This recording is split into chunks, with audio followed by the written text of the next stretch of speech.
Hi Steve, chatting tonight after the 1-0 victory over Nuneaton Borough.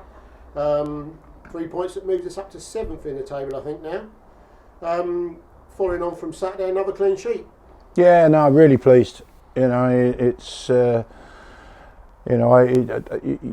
look at the squad and sort of everyone that's been in and around Royston knows that when you're missing the likes of Matty Bateman, you're missing the likes of Adam Murray, Spiros Mentis, that probably the soul of the team has come out. Now, I probably wouldn't be saying that if we hadn't have had the 2 performances that we've had recently, and it's been all about spirit.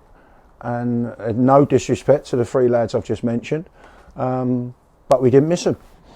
And that's testament to the lads that have been out there, the squad, the lads that came on. I just said to him just in there, there was a desire to win a game of football. We knew that the surface was what the surface was, both games.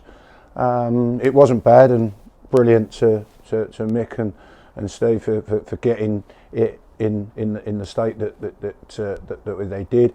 But this time of year it's always going to be a little bit heavy, and it wasn't going to be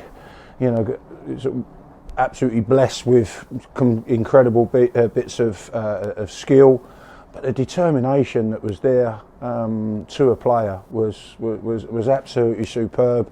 I've got to be honest, for once I do disagree with the MOM. I think that Mackay was just amazing, and that takes nothing away from Nando, who actually did get the man of the match.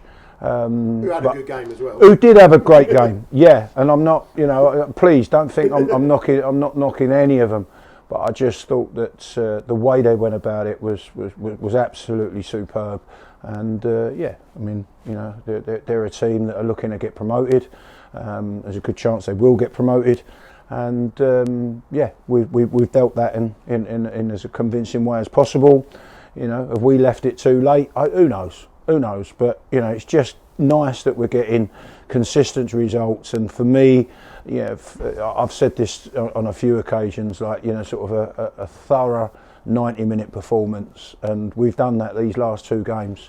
There's been mistakes, there's been rickets, there's been great bits of play, but I've just said it there. The desire to win a game of football, you can't beat that, and we possess that in abundance today.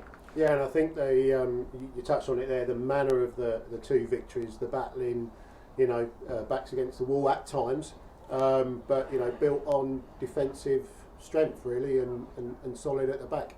Yeah, and let's be honest, they're going to call me the Grim Reaper at times, because I have said a little bit, that we can't, but we can't go back to the bad old days. We can't go back to turning up at second half at certain games. We've lost the game, but that is in the past, and what we've seen there was a real great determination to keep a clean sheet, which the whole back 4 can be attributed to that, as well as the midfield. But it just had a belief that we hadn't possessed too many times this season. Is that what a couple of wins and a few better performances gives you? Yep. No, I mean, as I say, it's just I think it's also possibly the fact that we know that we were a little bit backs against the wall with certain first team players missing. We've brought a couple of lads in and they've done fantastic, and every one of them has played their part. We've obviously just got the introduction of Kai Marsh-Brown and Freddie Hines and Michael Turner. They're all lads that now are just making us stronger, and well, exactly. And obviously we know that Dimmy is back, and he's our first team goalkeeper. But at the moment, Louis Chadwick, who's come on loan, 2 clean sheets. I'm sure he's just daring me to drop him. I mean, at the moment, nothing changes. Bar obviously suspensions and fitness. So we'll just see how we go, and like, you know, no sort of forecast or anything like that, but it just seems that was a collective game and a unit that we're really proud of. Yeah, nice one. Thanks a lot, Steve. You're welcome.